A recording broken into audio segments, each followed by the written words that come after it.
All right, welcome back. We appreciate you being here. We have a bunch of things to look at here for a full jam-packed MLB slate. So we've got 15 games. We're going to look at just the one of a doubleheader. That's what we do normally here. And we'll remind you about what's happening. Of course, you can see below FanDuel. Sign up. 21 or older, gambling problem. Call 1-800-GAMBLER, as you know. $5 into $150. It's a cool thing. That's what I'm saying. Like, we want you to take advantage of this if you can and haven't already for any new user that's out there, because this thing's not going to last. All right? This thing's not going to last much longer. So by all means, jump in, because this stuff is here for you. All right? That's all. This stuff is here for you. Let's look at what we have first. First up, a lock. Washington here. This is game one early on, and we're going Patrick Corbin. Game one right away. My goodness, we're taking Patrick Corbin here. Biggest thing we're looking at, of course, is these two teams in the pitching matchup, and actually Rich Hill on the road factoring. This is going to be a big part of what we're doing here, looking at the road and away. And right now, for me, Patrick Corbin at home, just that slight edge. I don't think this is going to be a pretty game. It's probably going to be more of a bloodbath offensively on both sides here. But lock up Patrick Corbin and the Washington Nationals, at the very least, getting this game two here in this series. And we'll see the rubber match. We'll see the second element of this doubleheader a little bit later. But first up, the first game we want to attack in this is Corbin at home, as crazy as that may be, against Rich Hill. Corbin with the 15.6 K to walk ratio, just a little bit better overall than what Rich Hill's dealing with. And, of course, at home. So that's a big thing. Big thing. Let's move it. Under 8.5 is next up for us. Detroit hosting Baltimore. Again, the early game. Kremer versus Rodriguez. Something about this game here where you're going to have some Ks in both sides. Carpenter, Vierling, Green on Detroit. Baltimore's Hayes, Henderson, Santander, Urias. Like, you've got guys, a lot of strikeouts here. I don't necessarily know which pitcher caves first in Kremer or Eduardo Rodriguez, but Rodriguez is the better pitcher, at least from a metric standpoint. So Rodriguez at home, Detroit. I think we can simply take this team and take the Tigers and say, well, we like the Tigers, but the easier way to do this is just go under 8.5, knowing they'll probably struggle and they'll win the game at the very least. So if they're struggling to score, the team that they're going to beat is as well. And we'll kind of take this under 8.5 and move with it. All right, next up, 7.5. Wow. Low total, right? In Minnesota. But here's where it gets a little interesting. And I think the pitching matchup will dictate a lot of what we're doing on these early leans and any locks that may pop. Bailey Ober, you just don't have enough. Opener, whatever you want to label it as, like, you're just not going to get enough from a statistical standpoint. So I don't have a problem fading Ober so much as when we look at Brad Keller, now it becomes a problem. So a lot of people are going to look at these two pitchers and say, well, there's not really a lot that you can point to. I'd argue it's a pretty small sample size with Bailey Ober. It's not enough to put me over any top. And Brad Keller on the other side, batting average, like the opponent hitting elements are fine. He's just not going to strike many people out, and he'll probably make some mistakes and walk some guys. But now you need both of these teams to convert, and I'm not necessarily convinced that both are going to play ball. Even if you get one team 6-1, something like that, I think you can stay under 7.5 here. We move on. Seattle now on the run line. I love here going to a situation with Seattle. And maybe it's the pitching matchup. I'm not sure what you'll look at, but I think Toronto, this heavy of a favorite, where can you find some maneuverability? Easy answer for me would be on the run line here, would be with Seattle. Now, You're going to have to look at what pitching elements or matchup you think would favor. And, look, this is not going to be easy by any means. But here's what I do think you can gain. Seattle, and I'm just looking at this from, Chris Flexen's standpoint. I was going to try to get the numbers from him over Gossman because, Gossman's going to be a tough out. Flexen, though, has been a disappointment. I just think he stays in this game. He's not going to be blown away by Toronto, and the expectation is that he's just not going to be able to handle this Toronto offense, especially because, oh, my God, you've got Chris Flexen on the other side of it. Well, hold on a second. And the reason why I say hold on is because Gausman has been hit, and while his K-to-walk rate is going to be superb, when he's getting hit, he's beatable. Or at least he's hittable. You can get some guys on the bag. It's a little bit of a boost for a Seattle team that's struggling in that regard. So I think in this case, it's not just an automatic destruction. Oh, you got a run line north of 2-1. It's not automatic for me. I think Seattle has enough to hang in this baseball game, and that's what we're betting right here is Seattle on the run line. Move forward. Oh, look at this. Mets with the lock. Mets with a lock. The pitching matchup stands out because you've got Spencer Strider for Atlanta. So we're locking up the Mets against Spencer Strider. That's essentially what this is. Now, we know Strider is just insane. Strider's numbers jump out. Like, Strider is just a really difficult pitcher unless he's making his own mistakes, unless he's imploding. Now, the Mets at home, they send Tyler McGill. So what could go wrong here? Pretty much everything, right? A pitcher who's got a double-digit K-to-walk ratio versus Strider, who's just insane. But on the road, Washington, New York, I don't know, slip or not. The Mets at home, little different here. And you're able to now, I think you don't have as many Ks as you may think with this New York Mets team. And that's going to make it just a little bit more difficult. You only got Francisco Lindor is the only real guy you worry about in this lineup. I mean, I guess you can make an argument for guys not getting as many plate appearances, but you still have to activate the K. And I don't necessarily trust that with Strider. Miami on the money line. Some of these are just as is. Some of these are you look at it on the surface and you try to say, all right, well, is it just a matter of the pitching matchup? Edwin Cabrera versus Caleb Killian and somebody that you just don't have enough track on. And here, this Marlins team, as we've seen, not necessarily loaded with Ks, not super, non-aggressive, I guess it would passive. The walk percentage for Edwin Cabrera is inexcusable. Absolutely inexcusable.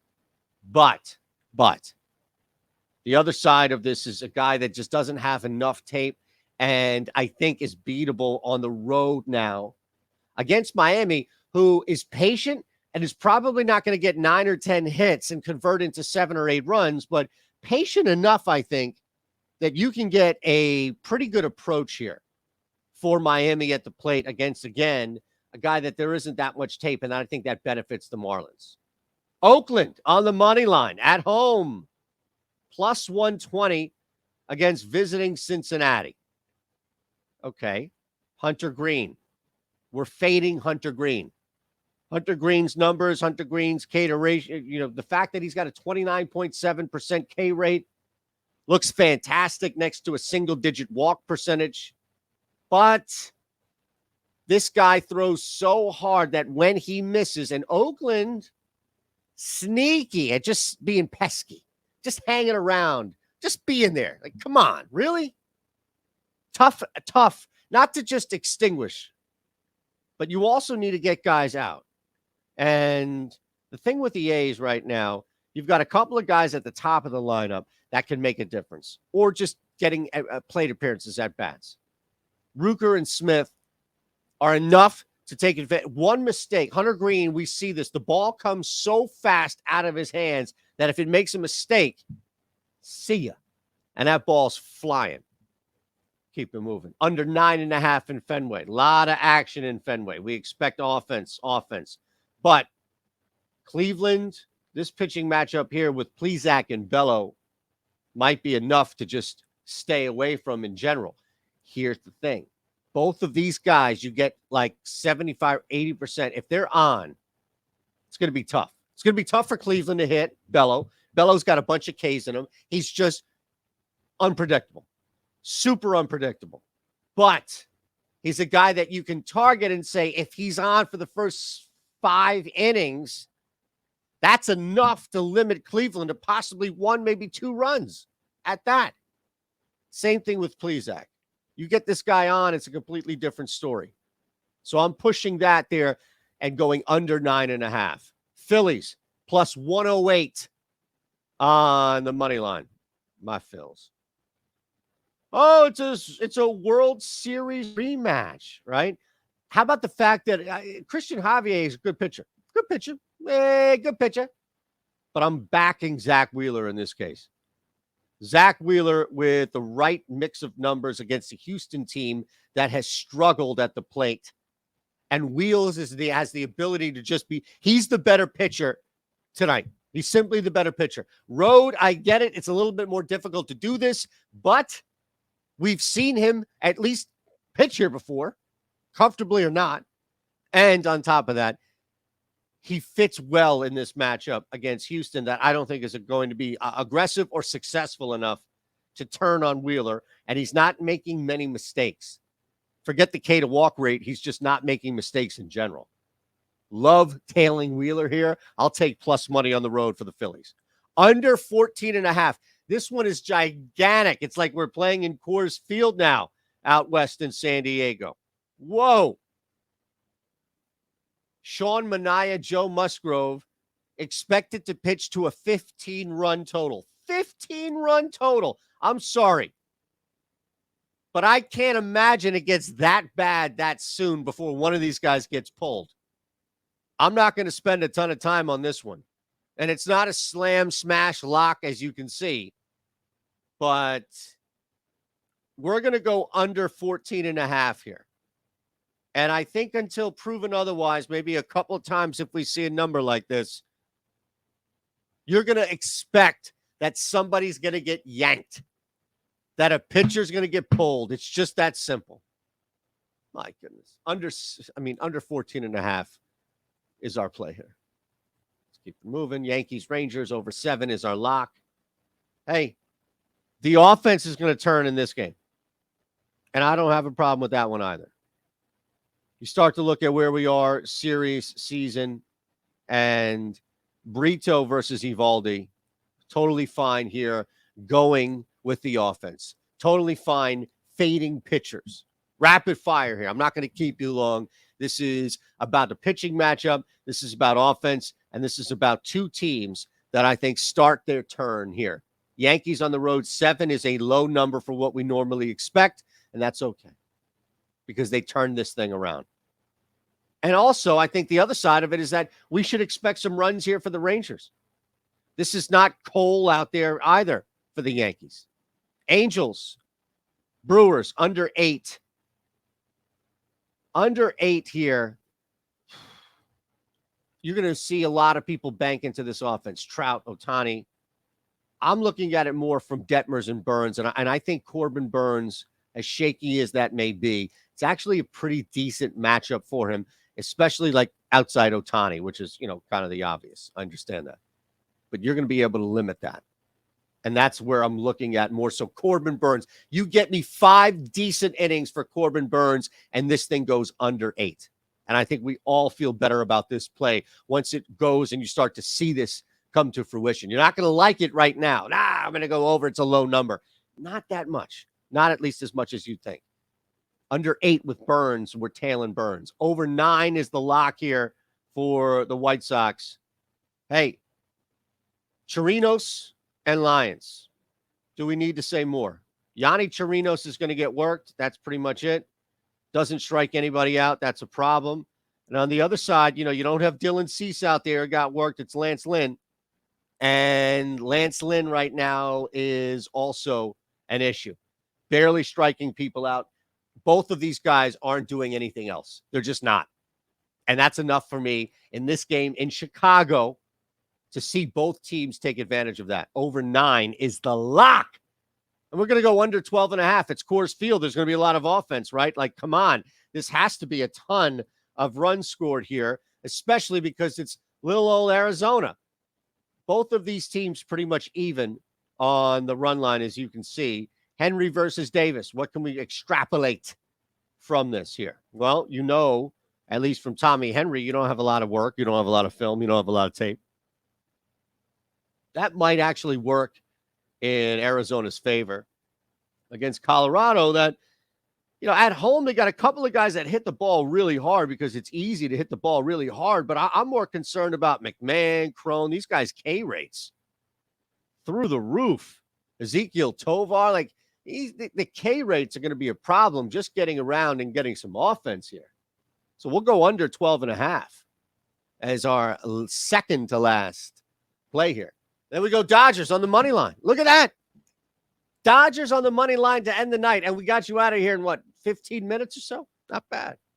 We're streamlining this so you don't have to waste your time listening to me filibuster.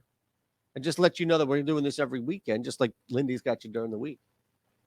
Dodgers on the money line to end things.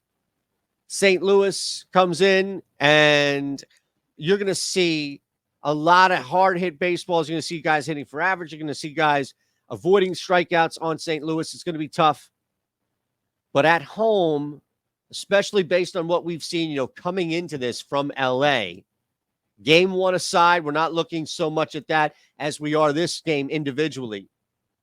Dodgers taking this on the money line is our play. And we're also looking at just a kind of lack of offense from St. Louis, where it's going to be a little bit more difficult to get some runs in this matchup than as we've seen even on Friday. So Dodgers on the money line is how we end. Last reminder here, 21 or older, gambling problem, call 1-800-GAMBLER. Head to FanDuel, sign up. It's going to be here until what? April 30th. Just put $5 on the heaviest money line you can, or the biggest money line favorite you can find. Just find that and do that. And watch how easy it is, really. Watch how easy it is. Whoops. This is what you wanted to see. Super stuff, man. And we love you. We appreciate you. Thank you.